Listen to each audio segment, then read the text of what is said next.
जिस गल दा सानू सब नूं डर सी ओही होई। पंजाब च हड़ दे हालात 1988 नालों भी ज़्यादा भयानक हो गए और ये गल मैं नहीं, खुद सरकार कह रही है। ਜਦੋਂ ਇਹਨਾਂ ਨੂੰ ਅਹਿਸਾਸ ਹੋਏਗਾ ਕਿ ਹਾਥੀ ਦੇ ਦੰਦ ਖਾਣ ਨੂੰ ਹੋਰ ਤੇ ਵਿਖਾਉਣ ਨੂੰ ਹੋਰ ਹੁੰਦੇ ਨੇ ਤਾਂ ਬਹੁਤ ਪਛਤਾਏਗੀ। ਪਛਤਾਵਾ ਤੇ ਸ਼ੁਰੂ ਹੋ ਹੀ ਗਿਆ। ਆਜ਼ਾਦ ਖਿੱਤੇ ਦੀ ਗੱਲ ਕਰਨ ਵਾਲਿਆਂ ਨੇ ਅੱਜ ਤੱਕ ਸਿੱਖ ਕੌਮ ਨੂੰ ਵੱਖਰੀ ਕੌਮ ਹੀ ਨਹੀਂ ਮੰਨਿਆ। ਅਸੀਂ ਰਾਜੇ ਆਪਣੇ ਆਪ ਦੇ ਵਿੱਚ ਹੈਗੇ ਆ। ਗੁਰੂ ਮਹਾਰਾਜ ਨੇ ਇੰਨੀ ਸਮਰੱਥਾ ਦਿੱਤੀ ਹੈ, ਪੰਜਾਬ ਆਪਣੇ ਆਪ ਦੇ ਵਿੱਚ ਹੀ ਖੜਾ ਕਰ ਸਕਦੇ ਆ। ਜੇ ਸਰਕਾਰਾਂ ਨਾ ਵੀ ਕੁਝ ਕਰਨਗੀਆਂ ਪਰ ਉਹਨਾਂ ਦੀ ਜ਼ਿੰਮੇਵਾਰੀ ਬਣਦੀ, ਜੇ ਲੋਕਾਂ ਦਾ ਟੈਕਸ ਲੈਂਦੇ ਹੋ ਤੇ ਫਿਰ ਜ਼ਿੰਮੇਵਾਰੀ ਵੀ ਨਿਭਾਓ। ਅਸੀਂ ਨਹੀਂ ਪਾਕਿਸਤਾਨ ਨਾਲ ਲੜਨਾ ਚਾਹੁੰਦੇ। ਗੁਜਰਾਤ 'ਚ ਜਾ ਕੇ ਲੜਾਈਆਂ ਕਰ ਲੈਣ, ਮਹਾਰਾਸ਼ਟਰ 'ਚ ਕਰ ਲੈਣ, ਮੱਧ ਪ੍ਰਦੇਸ਼ 'ਚ ਕਰ ਲੈਣ, ਸਾਡਾ ਪਾਕਿਸਤਾਨ ਨਾਲ ਵੈਰ ਨਾ ਪਾਓ। ਇੱਥੇ ਹੁਣ ਹੋਊਗਾ ਬਹੁਤ ਜ਼ਿਆਦਾ ਮਾਲੀ ਨੁਕਸਾਨ, ਮਤਲਬ ਤੁਹਾਨੂੰ ਦਿਖਦਾ ਹੈ। ਮੈਂ ਉਹਦੇ ਬਾਰੇ, ਘਰਾਂ ਦੇ ਵਿੱਚ ਪਾਣੀ ਚੜ ਗਿਆ, ਉਹਦੇ ਵਿੱਚ ਫਲੱਡ ਡੈਮੇਜ ਹੋਣਾ ਹੈ, ਮਕਾਨ ਮੁੜ ਕੇ ਬਣਾਉਣੇ ਪੈਣੇ ਆ, ਡੰਗਰ ਮਰ ਗਏ ਹੈਗੇ ਆ। ਉਹਨਾਂ ਦਾ ਹਿਸਾਬ ਮੋਦੀ ਨੂੰ ਕਹੋ ਕਿ ਆਪਣੇ ਘਗਰੀ ਨੂੰ ਲਾ ਕੇ ਉਰੇ ਆ ਕੇ मर्द बन के, डर ला के उरे आके बंदा बन के पैसे छड़ के जाए। अस्सलाम वालेकुम नाजरीन, मैं हूं आपका होस्ट अजीम चौधरी, आज एक नए प्रोग्राम के साथ। नाजरीन, आज जो मेरे पास प्रोग्राम है वो है सैलाब के मुतल्लिक। सैलाब ने बहुत ज़्यादा तबाहकारियाँ की हैं, हमारे पाकिस्तान में भी और इंडिया की तरफ भी बहुत ज़्यादा तबाहियाँ की हैं। पाकिस्तान में जो सैलाब आया है वो पानी इंडिया की तरफ से भेजा गया है, वो हमें तबाह करने की कोशिश की गई है। मैं अल्लाह ताला का बड़ा शुक्र अदा करता हूँ कि उसने हमें ऐसी हुकूमत चलाने वाले लोगों को दिया है जो बहुत अकल, समझ और सूझबूझ रखते हैं। अब ये पंजाब में जो सैलाब आया, पंजाब हुकूमत ने इसको बहुत अच्छे तरीके से कवर किया है, लोगों को बरवक़्त आगाह किया है। जो लोग रह गए हैं उनको निकालने के लिए कश्तियाँ जा रही हैं, लोगों को खुराक दी जा रही है, लोगों के साथ अच्छा सलूक किया जा रहा है। जिन इलाकों में सैलाब आया है उन इलाकों के स्कूलों को खाली करवा लिया गया है ताकि लोग उनमें रहें और उनको वहाँ पे डॉक्टर भी मुहैया किए जा रहे हैं, तमाम हर किस्म की खुराक दी जा रही है। अब मैं जाता हूँ थोड़ा सा पीछे इंडिया की तरफ। इंडिया ने सिर्फ और सिर्फ पाकिस्तान के बुग़्ज़ में अपने लोगों का भी खाना ख़राब कर दिया। वो पानी वहाँ से जो उन्होंने छोड़ा है, कई नहरों के रास्ते और इलाकों में जा सकता था, लेकिन उन्होंने और इलाकों में नहीं भेजा। उनके ना भेजने की क्या वजह है? उनके ना भेजने की वजह है कि ये सारा पानी जो है सीधा पाकिस्तान से टकराएगा और पाकिस्तान को शदीद नुकसान होगा, उसकी फसलें तबाह हो जाएंगी, उसके लोग जो हैं वो जान से जाएंगे, उन लोगों के पास जो मवेशी हैं वो बह जाएंगे या मर जाएंगे। जो भी होगा वो उसकी पूरी कोशिश थी और उसने अपनी इस कोशिश को भरपूर तरीके से किया, लेकिन क्या हुआ कि उसने इस चक्कर में अपने पंजाब के जो सिख हैं उनको भी डुबो दिया। उनका बहुत बुरा हाल है इस वक्त। नाज़रीन, हम तो फिर शुक्र अदा करें कि हमें ऐसी वज़ीर आला मिली हैं, मरीम नवाज शरीफ साहबा। हमारी हुकूमत अच्छी है जिन्होंने भाग दौड़ करके हमारे लोगों को इतना नुकसान नहीं होने दिया, लोगों को पहले अलर्ट कर दिया, कई और इलाकों के बंद तोड़ के उन्होंने जो फसलों का नुकसान हुआ है और जानी माली नुकसान बहुत कम हुआ है हम लोगों को। तो वहाँ पे जो नुकसान हुआ है वो बहुत ज़्यादा हुआ है। उन लोगों को ये पता ही नहीं था कि इतना पानी कैसे संभालेंगे। उनका तो ख्याल था कि इधर से फौरी गुजर के पाकिस्तान में दाखिल हो। जिस गल दा सानू सब नूं डर सी ओही होई। पंजाब च हड़ दे हालात 1988 नालों भी ज़्यादा भयानक हो गए और ये गल मैं नहीं, खुद सरकार कह रही है। 1988 ਚ 11 ਲੱਖ 20 ਹਜ਼ਾਰ क्यूसिक पानी आया सी, पर इस वार 14 ਲੱਖ 11 ਹਜ਼ਾਰ क्यूसिक पानी आ चुका है ਤੇ ਇਹ ਗਿਣਤੀ ਹਜੇ ਹੋਰ ਵੀ ਵੱਧ ਸਕਦੀ ਹੈ। ਹੁਣ ਤੱਕ 42 ਲੋਕ ਆਪਣੀ ਜ਼ਿੰਦਗੀ ਗਵਾ ਚੁੱਕੇ ਨੇ। 3 ਲੱਖ ਹੈਕਟੇਅਰ ਖੇਤੀ ਵਾਲੀ ਜ਼ਮੀਨ ਪੂਰੀ ਤਰ੍ਹਾਂ ਬਰਬਾਦ ਹੋ ਚੁੱਕੀ ਹੈ। 1000 ਤੋਂ ਵੱਧ ਪਿੰਡ ਪੂਰੀ ਤਰ੍ਹਾਂ ਹੜ੍ਹ ਦੀ ਮਾਰ ਚੱਲ ਰਹੇ ਨੇ। ਹੋਰ ਦੁੱਖ ਪਤਾ ਕੀ ਹੈ? ਸਾਡਾ ਨੈਸ਼ਨਲ ਮੀਡੀਆ ਜਿਹੜਾ ਜੰਮੂ ਤੇ ਹਿਮਾਚਲ ਦੀ ਕਵਰੇਜ ਤਾਂ ਕਰ ਰਿਹਾ ਹੈ, ਪਰ ਪੰਜਾਬ ਦੀ ਤਬਾਹੀ ਉਹਨਾਂ ਨੂੰ ਦਿਖਾਈ ਨਹੀਂ ਦੇ ਰਹੀ। ਸੈਂਟਰ ਵੱਲੋਂ ਨਾ ਕੋਈ ਸਟਰੋਂਗ ਡਿਸੀਜਨ ਤੇ ਨਾ ਹੀ ਕੋਈ ਰਾਹਤ ਵਾਲਾ ਐਲਾਨ। ਪੰਜਾਬ ਮੁਸੀਬਤ विच है पर सुनने वाला कौन? इंडिया के सिख जिनको अब हिंदू बहुत तंग नज़री से देखना शुरू हो गए हैं, वो कहते हैं सिख गद्दार हैं, ये खालिस्तान के हैं, और कुछ उन्होंने गुस्सा उन पे ये भी निकाला है, वरना ये पानी और इलाकों में भी जा सकता था। लेकिन उनका मौक़िफ़ है कि उन इलाकों ने पानी लेने से इनकार कर दिया, हालांकि कोई इनकार नहीं था, वो तो पहले ही सूखे हैं, उनकी तो हालत बहुत ख़राब है। वो तो चाहते हैं कि पानी हो और हम अपना गुज़र औक़ात करें। जिस स्पीड से निकला है उसने उनका बहुत ज़्यादा नुकसान किया है। घर टूट फूट गए हैं, मवेशी बह गए हैं, बहुत ही उनके हालात ख़राब हुए हैं। 1000 से ऊपर उन लोगों के जो देहात हैं वो इस वक्त पानी के नीचे हैं। बहुत बुरे हालात हैं, कई जगहों पे 10-10, 15-15 फीट के हिसाब से पानी खड़ा है और इसका कोई पता नहीं कि ये पानी कब उतरेगा और क्या हालात होंगे।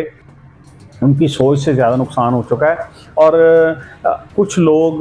कुछ सिख बरादरी के लोग पहले खालिस्तान के हक़ में नहीं थे, लेकिन अब जब उन्होंने देखा है कि हमें तो ये बिल्कुल तबाह करने के दाने पे पहुंच चुके हैं, अब पानी के ज़रिए हमें मारना चाह रहे हैं, तो वो इस वक्त हुकूमत के ख़िलाफ़ बहुत बातें कर रहे हैं। हुकूमत को शदीद तनकीद का सामना है। ਮੈਨੂੰ ਕਦੇ-ਕਦੇ ਮੁਹੰਮਦ ਅਲੀ ਜਨਾਹ ਦੀ ਗੱਲ ਬੜੀ ਚੇਤੇ ਆਉਂਦੀ ਹੈ ਜਿਹੜੀ ਉਹਨੇ ਲਾਹੌਰ ਦੀ ਕਾਨਫਰੰਸ ਵਿੱਚ ਕਹੀ ਸੀ। ਕਿਹੜੀ ਗੱਲ? ਮੁਹੰਮਦ ਅਲੀ ਜਨਾਹ ਚਾਹੁੰਦਾ ਸੀ ਕਿ ਪਾਕਿਸਤਾਨ ਬਣਨ ਵੇਲੇ ਸਿੱਖ ਪਾਕਿਸਤਾਨ ਨਾਲ ਰਲ ਜਾਣ, ਪਰ ਮਾਸਟਰ ਤਾਰਾ ਸਿੰਘ ਨੇ ਪੰਡਤ ਨਹਿਰੂ ਨਾਲ ਮੁਲਾਕਾਤ ਕਰਕੇ ਸਮਝੌਤਾ ਕਰ ਲਿਆ ਤੇ ਐਲਾਨ ਕਰ ਦਿੱਤਾ ਕਿ ਅਸੀਂ ਹਿੰਦੁਸਤਾਨ ਵਿੱਚ ਰਵਾਂਗੇ। ਉਸ ਵਕਤ ਲਾਹੌਰ 'ਚ ਮੁਹੰਮਦ ਅਲੀ ਜਨਾਹ ਨੇ ਕਿਹਾ ਸੀ ਕਿ ਸਿੱਖ ਕੌਮ ਬਹੁਤ ਵੱਡੀ ਗਲਤੀ ਕਰ ਰਹੀ ਹੈ। ਅੱਜ ਨਹੀਂ, ਪਰ ਸਮਾਂ ਬੀਤਣ ਉਪਰੰਤ ਜਦੋਂ ਇਹਨਾਂ ਨੂੰ ਅਹਿਸਾਸ ਹੋਏਗਾ ਕਿ ਹਾਥੀ ਦੇ ਦੰਦ ਖਾਣ ਨੂੰ ਹੋਰ ਤੇ ਵਿਖਾਉਣ ਨੂੰ ਹੋਰ ਹੁੰਦੇ ਨੇ, ਤਾਂ ਬਹੁਤ ਪਛਤਾਏਗੀ। ਪਛਤਾਵਾ ਤੇ ਸ਼ੁਰੂ ਹੋ ਹੀ ਗਿਆ ਹੈ। ਆਜ਼ਾਦ ਖਿੱਤੇ ਦੀ ਗੱਲ ਕਰਨ ਵਾਲਿਆਂ ਨੇ ਅੱਜ ਤੱਕ ਸਿੱਖ ਕੌਮ ਨੂੰ ਵੱਖਰੀ ਕੌਮ ਹੀ ਨਹੀਂ ਮੰਨਿਆ। उन्होंने किसी किस्म का, उनके सदर ने या किसी वज़ीर आज़म ने किसी किस्म का कोई ट्वीट नहीं किया, कोई उन्हें हौसला नहीं दिया, कोई मौके पे नहीं पहुंचा। जैसे हमारी वज़ीर आला हर जगह पे हर इलाके में पहुंची हैं, उनके साथ दूसरे लोग भी जा रहे हैं। हुकूमत जो हो पाकिस्तान की है वो जो कुछ हो सकता है वो कर रहे हैं अपने लोगों के लिए, लेकिन इन्होंने तो उस वक्त बहुत बुरे हालात किए हैं। लोग भूख प्यास से मर रहे हैं, लोग खुले आसमान तले बिलख बिलख के रो रहे हैं और लोग अपने घरों को गिरता देख रहे हैं, अपने मवेशियों को मरता देख रहे हैं। और आप बताएं ऐसे में क्या होगा? ਅਸੀਂ ਰਾਜੇ ਆਪਣੇ ਆਪ ਦੇ ਵਿੱਚ ਹੈਗੇ ਆ। ਗੁਰੂ ਮਹਾਰਾਜ ਨੇ ਇੰਨੀ ਸਮਰੱਥਾ ਦਿੱਤੀ ਹੈ, ਪੰਜਾਬ ਆਪਣੇ ਆਪ ਦੇ ਵਿੱਚ ਹੀ ਖੜਾ ਕਰ ਸਕਦੇ ਆ। ਜੇ ਸਰਕਾਰਾਂ ਨਾ ਵੀ ਕੁਝ ਕਰਨਗੀਆਂ, ਪਰ ਉਹਨਾਂ ਦੀ ਜ਼ਿੰਮੇਵਾਰੀ ਬਣਦੀ, ਜੇ ਲੋਕਾਂ ਦਾ ਟੈਕਸ ਲੈਂਦੇ ਹੋ ਤੇ ਫਿਰ ਜ਼ਿੰਮੇਵਾਰੀ ਵੀ ਨਿਭਾਓ। ਜੇ ਉਹ ਨਹੀਂ ਵੀ ਨਿਭਾਉਣਗੇ ਤੇ ਪੰਜਾਬ ਦੇ ਸਿੱਖ ਗੁਰੂ ਨਾਨਕ ਦੇ ਸਿੱਖ ਆ 20 ਰੁਪਈਆਂ ਦਾ ਜਿਹੜਾ ਖਾਤਾ ਖੋਲਿਆ ਬਾਬੇ ਨਾਨਕ ਨੇ, ਅੱਜ ਪੂਰੀ ਦੁਨੀਆ ਦੇ ਵਿੱਚ ਚੱਲਦਾ ਆ। ਮਰਨ ਨਹੀਂ ਦਿੰਦੇ ਪੰਜਾਬ ਨੂੰ, ਲੋਕ ਉੱਠ ਖੜਨਗੇ, ਚੜ੍ਹਦੀ ਕਲਾ ਰਹਿਣਗੇ। और इस वक्त में मैं उन लोगों को सलाम पेश करता हूँ जो इस मुल्क की मिट्टी से निकले हैं, जिनका तल्लक पंजाब से है और ज़्यादातर पंजाबी हैं। उनमें से उनके कुछ फिल्म स्टार भी हैं। दिलजीत दोसांझ ने बाढ़ पीड़ित 10 गांवों को गोद लिया है। उधर अमी विर्क भी 200 परिवारों के साथ खड़े हैं।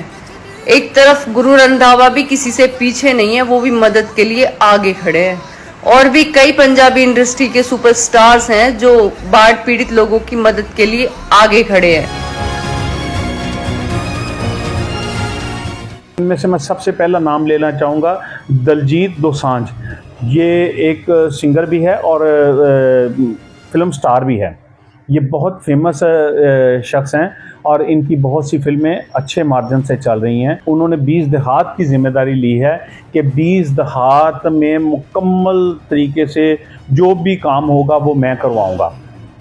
20 देहात को आबाद करना एक बहुत बड़ी अमाउंट उसके लिए चाहिए, उसके लिए बहुत जिगर और दिल चाहिए, लेकिन उन्होंने इस काम में पहल की। हालांकि कुछ दिन पहले उन्हें ये कहा गया कि ये गद्दार है, ये खालिस्तान का है, ये खालिस्तान की डिमांड करता है। सिख जो हैं उनको वो आम अब गद्दार गद्दार गद्दार कहते हैं। उनको इस नज़र से देखा जा रहा है और हिंदुस्तान की ज़मीन उन पर तंग की जा रही है। अब वो ये सोच रहे हैं कि इनसे जान कैसे छुड़ाई जाए। जो भी दिलजीत को खालिस्तानी बता रहे थे, शायद सदमे में देख के पंजाबियों की एकता। खैर कोई बात नहीं, लेकिन एक बात याद जरूर रखना मेरे भाई, ये सिख कौम है, ये सुख से पहले दुख में खड़े होते हैं। ये है पंजाबियों का जिगरा। इंदिरा गांधी जो उनकी थी, उनका कत्ल हुआ तो उन्होंने लाशें बिखेर दी सिखों की। बहुत ज़्यादा सिख मारे गए, ख़वातीन की बेहुरमती की गई, बहुत बुरे हालात उन लोगों के साथ किए गए, बहुत ही ज़्यादा बुरे हालात किए गए जो नाकाबिले बयान हैं। उनके साथ ऐसे सलूक किया गया और उसके बाद अब उन्होंने देखा कि फिर ये थोड़ा सा स्टेबल हुए हैं, लेकिन ये खालिस्तान की बात करना नहीं छोड़े, तो उन्होंने पानी छोड़ दिया ताकि इनको बिल्कुल मफलूज किया जाए। वो इनकी नस्ल कशी कर रहे हैं। और मैं इस मौके पर उन लोगों को सलाम पेश करता हूं जो अपनी कौम और अपनी बरादरी का दर्द लेकर उन लोगों की खिदमत के लिए इस वक्त मैदान में आ चुके हैं। जैसे मैंने बताया, दलजीत दोसांझ और उसके अलावा एमी वर्क ने जो बेघर होने वाले हैं उनको कहा है कि 200 घर मैं आपको तामीर करके दूंगा, 200 घर। सोनू सूद हैं, गुरु रंधावा और संजय दत्त ने भी मदद के लिए हाथ बढ़ाया है। और उसके अलावा बेशुमार लोग हैं जो बाहर के मुल्कों में हैं, जो स्पेशली कनाडा में हैं। कनाडा में बहुत ज़्यादा सिख कम्युनिटी है, तो उन्होंने भी अपने लोगों को इस वक्त तनहा नहीं छोड़ेंगे। उन्होंने वादा किया है कि वो भी अपने लोगों के साथ बराबर का हिस्सा डालेंगे और अपने लोगों की बहाली में अहम किरदार अदा करेंगे। लेकिन मज़े की एक बात है कि हुकूमत नाम की कोई चीज़ ही दिखाई नहीं दे रही। सिर्फ पानी छोड़ने तक हुकूमत का नाम था, उसके बाद हुकूमत बिल्कुल गायब है। वो ना इनकी कोई मदद कर रही है, ना इनको पूछ रहे हैं। तो मैं फिर शुक्रिया अदा करता हूँ पाकिस्तान और पंजाब हुकूमत का कि जो अपने लोगों के साथ इतनी मोहब्बत और इतनी दिलजमी से इस सैलाब में उनकी मददगार साबित हो रही है। शुक्रिया नाज़रीन, आपका होस्ट सलीम चौधरी। अल्लाह हाफिज़।